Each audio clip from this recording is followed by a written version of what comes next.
Sir, S. மாப்பிள்ளை எங்க இருக்காரு? ஓ, போட்டோகிராஃபரா? வாங்க வாங்க. ஹலோ. மாப்பிள்ளைக்கு வயசு கொஞ்சம் அதிகமா. மாப்பிள்ளை மட்டும் தான் ஜம்முன்னு ரெடி ஆகணுமா? பட்டு வேட்டி சட்டையில நாங்களும் மாப்பிள்ளை மாதிரி ரெடி ஆகுறோம். Super sir. சரி சரி, மாப்பிள்ளைய பார்க்கலாம் வாங்க.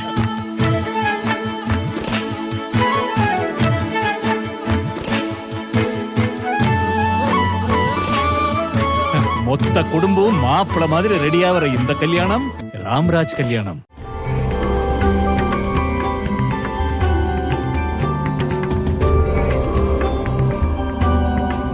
இந்த சிவ வாக்கியம்னா என்னப்பான்னு கேட்டாங்க.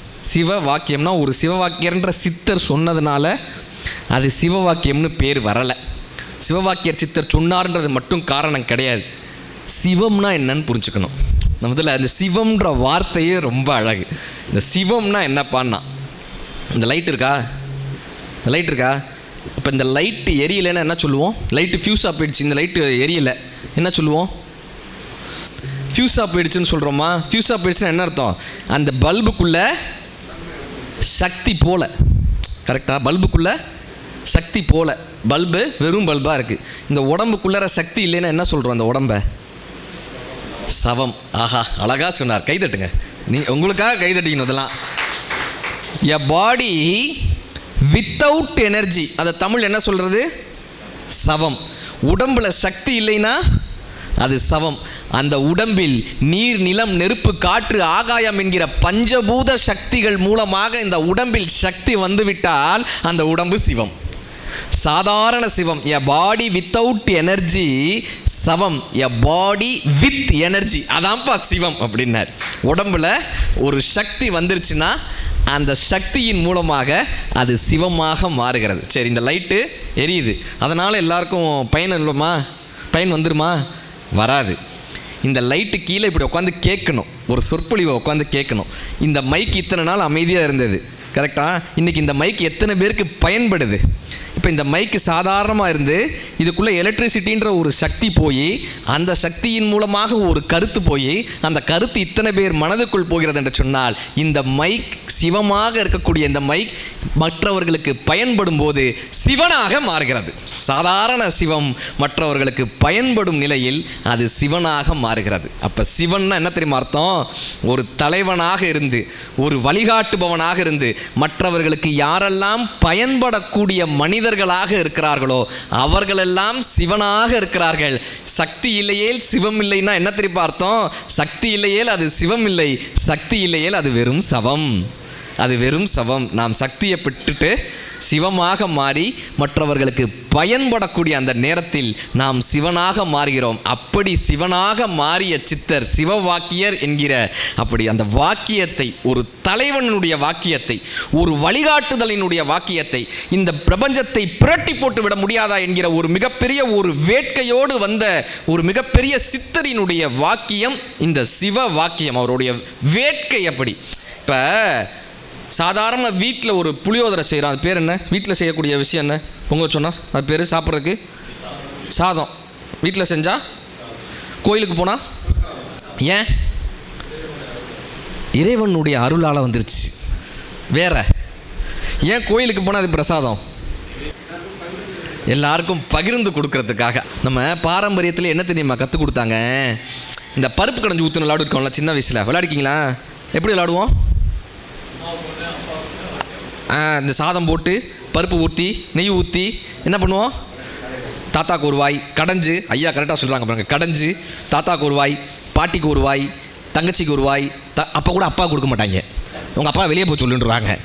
அப்பாவும் சந்தோஷமாக சொல்லுவார், நீ சமையலுக்கு நான் வெளியே போய் சாப்பிட்டுக்கிறேன். கடைஞ்சு காக்காய்க்கு ஒரு வாய், குருவிக்கு ஒரு வாய், நாய்க்கு ஒரு வாய், எல்லாருக்கும் கொடுத்து கடைசியாக என்ன பண்ணுவாங்க? கடைசியாக என்ன பண்ணுவான்? நண்டு ஊறுது நரி ஊறுதுன்னு கிச்சு கிச்சு காட்டுவாங்கல்ல, காட்டியிருக்கீங்களா? சாப்பிட்டா சிரிக்கக்கூடாதுன்னு சொல்லி தருவோம்ல, ஆனால் சாப்பிட்டு ஏன் கிச்சு கிச்சு காட்டினா?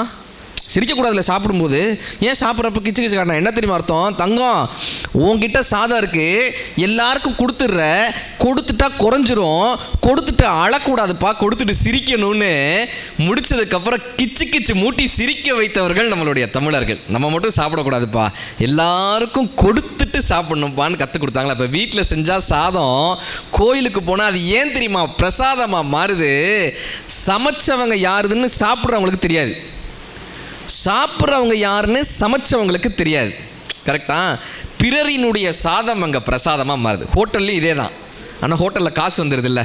இந்த சுயநலத்தினுடைய வெளிப்பாடு சாதம், பொதுநலத்தினுடைய வெளிப்பாடு பிரசாதம். ஒரு கோவிலுக்குள் செல்லும்போது சாதம் பிரசாதமாக மாறுது, தண்ணீர் தீர்த்தமாக மாறுது, சாம்பல் விபூதியாக மாறுது, கனி எலுமிச்சை கனி கனியாக மாறுது, ஒரு பிரசாத கனியாக மாறுது. ஒவ்வொன்றும் மாறுதா? எந்த மாற்றமும் இல்லாமல் கோயிலுக்கு அப்படியே போய் அப்படியே வர்றது மனுஷன் மட்டும்தாங்க. அழுக்காவே உள்ளே போகிறான், அழுக்காவே வெளியே வரான். பாத்ரூம்க்கு எவ்வளோ அழுக்காக வேணாலும் போகலாம், கரெக்டா? ஆனால் வெளியே வரும்போது சுத்தமாக வரணும்ல. அப்போ தானே பாத்ரூமில் போய் குளிச்சோன்ற ப்ராசஸ் நடந்திருக்குன்னு அர்த்தம். இப்போ பாத்ரூம்க்கு அழுக்காவே போய் திரும்பி அழுக்காவே வந்தான்னா என்ன அர்த்தம்? குளிக்கலைன்னு அர்த்தம். நம்மளால் பண்ணவே மாட்டான், அலர்ஜியாக இருக்குங்கன்றான். குளிக்கலைன்னு அர்த்தம். இப்போ கோயிலுக்குள்ளே அழுக்காவே போய் கோயிலையும் சேர்த்து அழுக்குப்படுத்தி அப்படியே வந்தான்னா நமக்கு ஒரு அப்பாவுக்கு எவ்வளோ கோபம் வரும் இல்லை? அந்த கோபம் தான் சிவவாக்கியருக்கு வந்துச்சு. அந்த கோபம்தான் சிவவாக்கியர் பாடலினுடைய மூலம். ஒவ்வொன்றுக்கும் ஒரு சாரம் இருக்குல்ல, அப்படி ஒவ்வொருத்தரினுடைய பாடல்களுக்கும் ஒரு ரா மெட்டீரியல் இருக்குது. இப்போ மணிவாசக பெருமானினுடைய பாடலில் என்னப்பா ரா மெட்டீரியல்னு கேட்டான். இறைவனை என்னால் அடையவே முடியலையேன்னு ஒரு புலம்பல் இருக்கும். அப்பா உன்னை அடையவே முடியலையப்பா, புல்லாகி பூடாகி புழுவாகி மரமாகி விருகமாகி பறவையாய் பாம்பாய் கல்லா மனிதராய் பேயாய் கணங்களாய் வல் அசுரராய் முனிவராய் தேவராய் செல்லா நின்ற இத்தாவர சங்கமத்துள் எல்லா பிறப்பும் பிறந்தளித்தேன் மெய்யே உன் பொன்னடிகள் கண்டின்று வீடுற்றேன். அலறாரு, அழுதுருவார். திருவாசகம் படிச்சோன்னா அழுகிறோம்ல. ஏன்பான்னா மணிவாசக பெருமான் அழுவார், உன்னை அடையவே முடியலையேப்பான். அருணகிரிநாதர் பாடினார், அவர் பாட்டில் என்ன பாடினா சந்தம். சிவவாக்கியர் பாட்டினுடைய ரா மெட்டீரியல் என்ன பாடினா, இந்த அப்பா பையனை பார்த்து திட்டுவார்ல, ஏண்டா உருப்பிடவே மாட்டேடான் திட்டுவோம்ல பையனை, படித்தா நல்லதுடா. அப்போ நம்ம பையன்லாம் சொன்னோன்னா அவன் கேட்குறேன், ஏன்ப்பா எனக்கு நிகழ்ச்சி இல்லையாப்பா இன்றைக்கி உனக்கு நிகழ்ச்சி இல்லையா? மேடையில் பேசுகிற விட்டு வீட்டில் பேசிகிட்டு இருக்க போப்பான்றான். எங்கள் அப்பாவெல்லாம் பார்த்தா எனக்கு பயமாக இருக்குங்க. சின்ன வயசில் நம்ம பேசவே மாட்டோங்க சார். இந்த பொறுப்பில்லாத பசங்களை பார்த்தோன்னே அப்பாவுக்கு ஒரு கோவம் வருது இல்லை, கரெக்டா? ஏன்டா இப்படி பொறுப்பு இல்லாமல் இருக்க?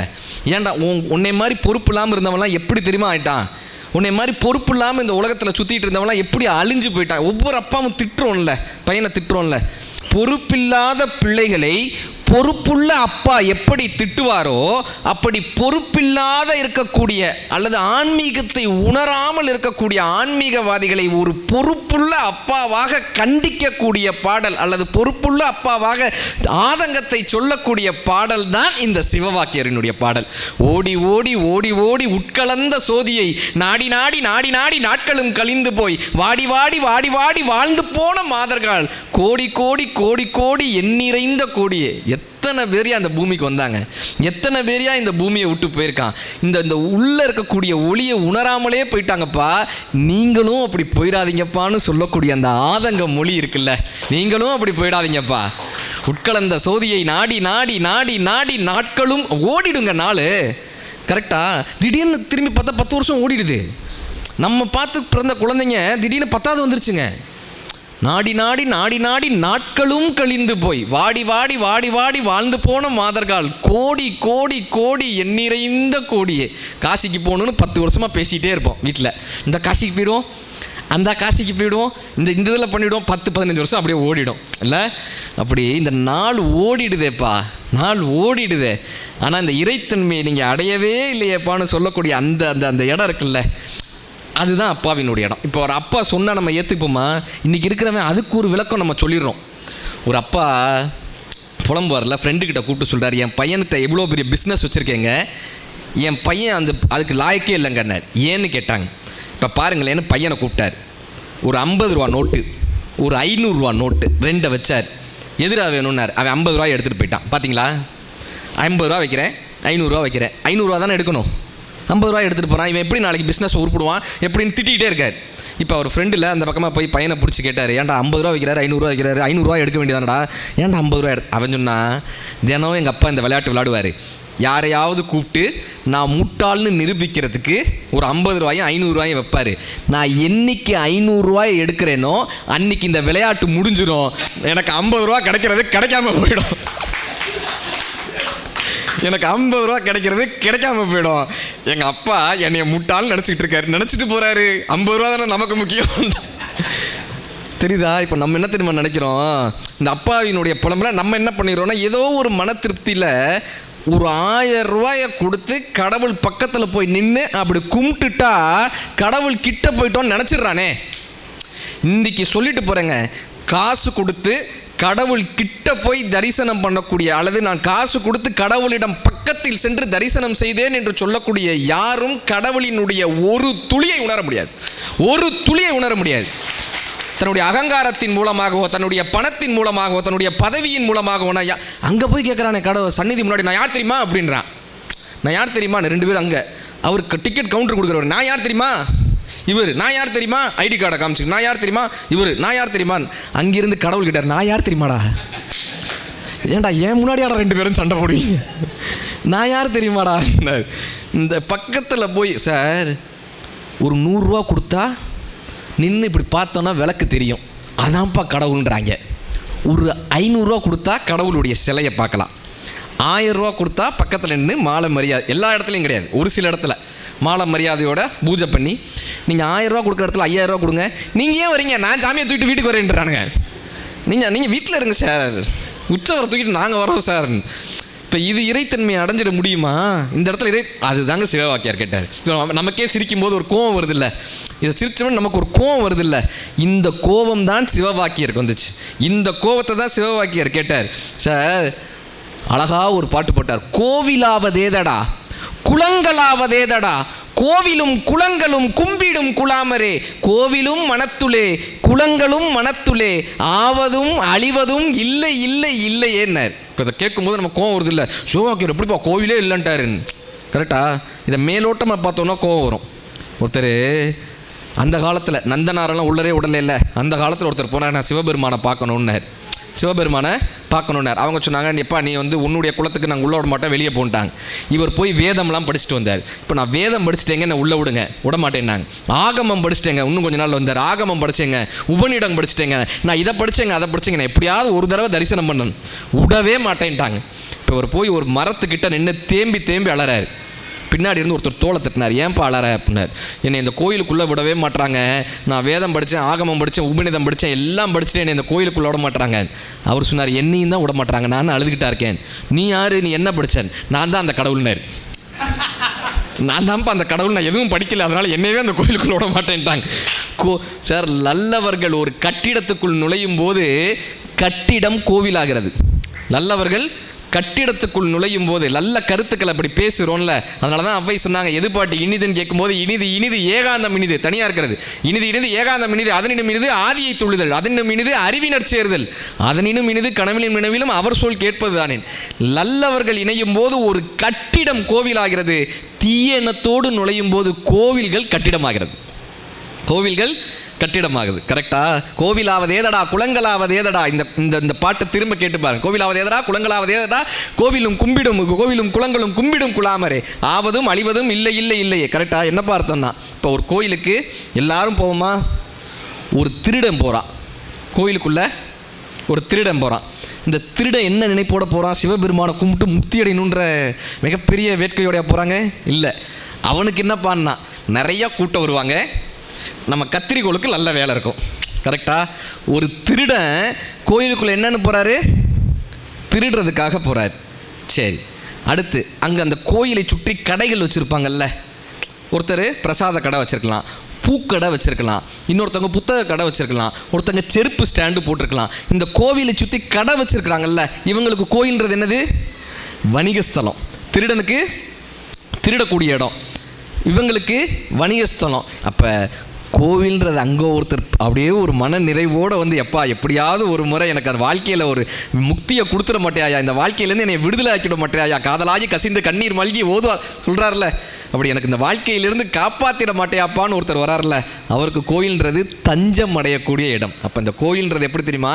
கட்டிடத்தினாலேயோ உள்ளே இருக்கக்கூடிய விக்கிரகத்தினால் மட்டுமல்ல, உங்களுடைய மனதில் நீங்கள் எதை நினைத்து கொண்டு அந்த கோவிலுக்குள் நுழைகிறீர்களோ அதை பொறுத்து தான் அந்த கோவில் கோவிலாக மாறுகிறதுன்றதை சிவவாக்கியர் சொன்னார். கோவிலாவதேதடா குளங்களாவதேதடா, கோவிலும் குளங்களும் கும்பிடும் குலாமரே.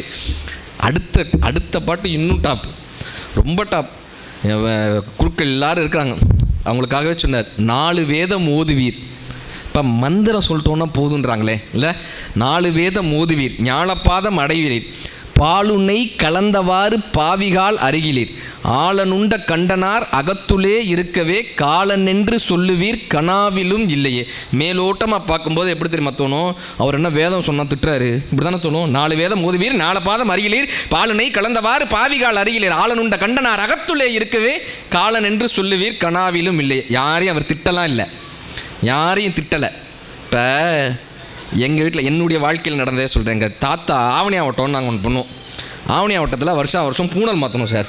இப்போ எங்கள் தாத்தா என்ன சொல்லுவார், அக்னி எரிய விட்டு சங்கல்பம் பண்ண சொல்லுவார். மமோ பார்த்த சமஸ்தானி கேள்விப்பட்டிருப்பீங்க. மமோ பார்த்த சமஸ்தானு நாங்கள் சங்கல்பம் பண்ணி பூனலை யக்யோபவிதம் அந்த பூனலை மாற்றணும். இப்போ இந்த பூனலை மாற்றுறப்ப எங்கள் தாத்தா ஒரு மந்திரம் சொல்லுவார். இப்போ நான் கேட்டேன், இந்த மந்திரத்துக்கு என்ன தாத்தா அர்த்தம்னே. எங்கள் தாத்தா சொன்னார், காய்ச்ச வந்தால் பேராசெப்டமால் சாப்பிடணும்னு தெரிஞ்சால் போதும், பேராசெப்டமாலில் என்ன கலந்துருக்குன்னுலாம் தெரியணும்னு தேவை கிடையாது. காய்ச்ச வந்தால் பேராசெப்டமால், அப்படி நான் ஒரு மந்திரத்தை சொல்கிறேன், நீ அதை திரும்ப சொல்லு, அது தெரிஞ்சால் போதும். ரொம்ப அதிக பிரசங்கியாக கேள்வி கேட்காத. சொல்லுவோம்ல நம்ம குழந்தைங்க ஏதாவது ஒன்று கேள்வி கேட்டால் பதில் சொல்லணும் வீட்டில். இது என்ன பண்ண அதிக பிரசங்கித்தனமாக பேசாத போன்றுவோம், ஏன்னா அவங்களுக்கே பதில் தெரியலன்னு அர்த்தம். கரெக்டாக நான் கேட்டேன் எங்கள் தாத்தாட்ட, பேராசெப்டமாலில் என்ன கலந்துருக்கான்னு பேஷண்ட்டுக்கு தெரிய வேணாம், டாக்டருக்கு தெரியணும்ல. உனக்கு தெரியுமா? கரெக்டாக நீ பேராசெப்டமாலுக்கு பதிலாக பேதி மாத்திரை கொடுத்துட்டேன்னா, சங்கல்பம் சொல்கிறதுக்கு பதிலாக தவச மந்திரத்தை சொல்லிட்டேன்னா நடக்கும். நீ உனக்கும் அர்த்தம் தெரியாது, எனக்கும் அர்த்தம் தெரியாது. நீயும் ஒரு மந்திரத்தை சொல்கிற, நான் ஒரு மந்திரத்தை சொல்கிறேன். இந்த மந்திரத்துக்கு அர்த்தமே என்னன்னு தெரியாமல் நீ ஒன்று சொல்லி நான் ஒன்று சொன்னேன்னா அது எப்படி தாத்தா பழிக்கும்? சங்கல்பன்றது அக்னி பகவானுக்கு முன்னாடி எடுத்துக்கிற சத்தியம். அர்த்தமே தெரியாமல் நான் எப்படி சத்தியம் எடுத்துக்க முடியும்? நான் என்ன சத்தியம் எடுத்தேனே தெரியாமல் நான் எப்படி வாழ்க்கையில் கடைபிடிக்க முடியும்னு. அப்போ எங்கள் தாத்தா சொன்னார், சத்தியமாக எனக்கு அர்த்தம் தெரியாது, முடிஞ்சால் நீ கண்டுபிடிச்ச கடான்னார்.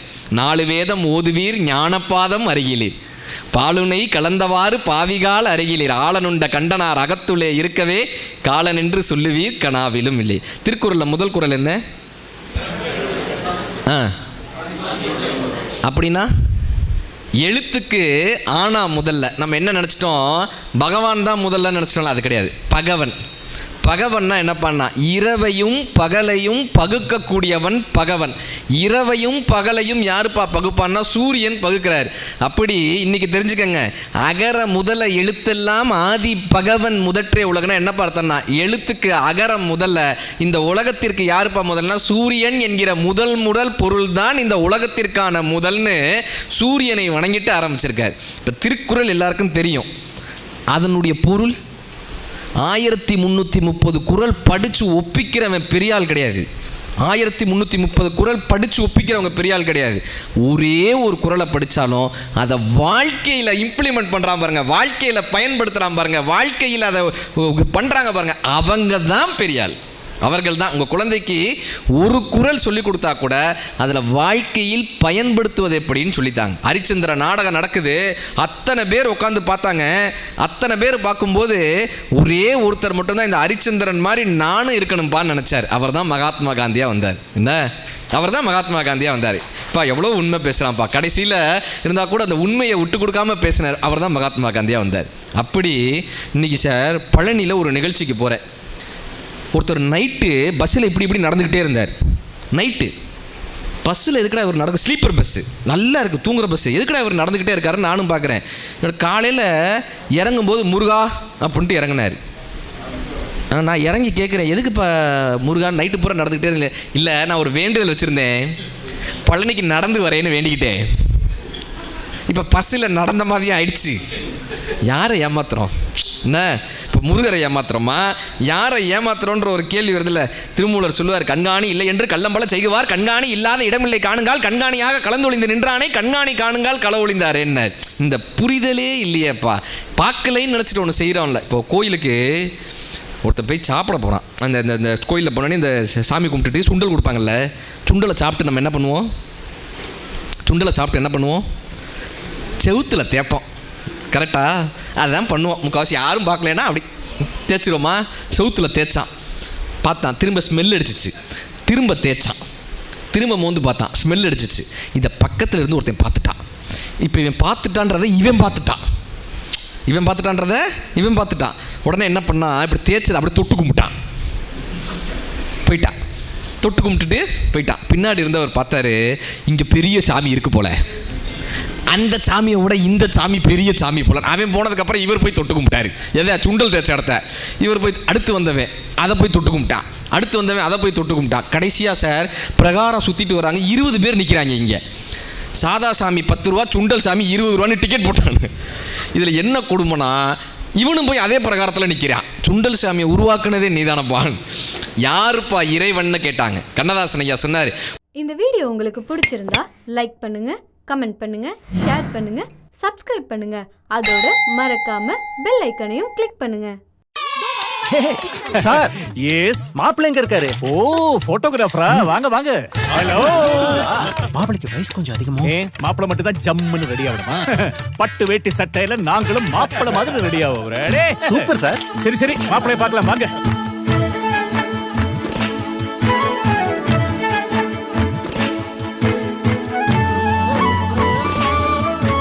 மொத்த குடும்பம் மாப்பிள மாதிரி ரெடி ஆகிற இந்த கல்யாணம் ராம்ராஜ் கல்யாணம்.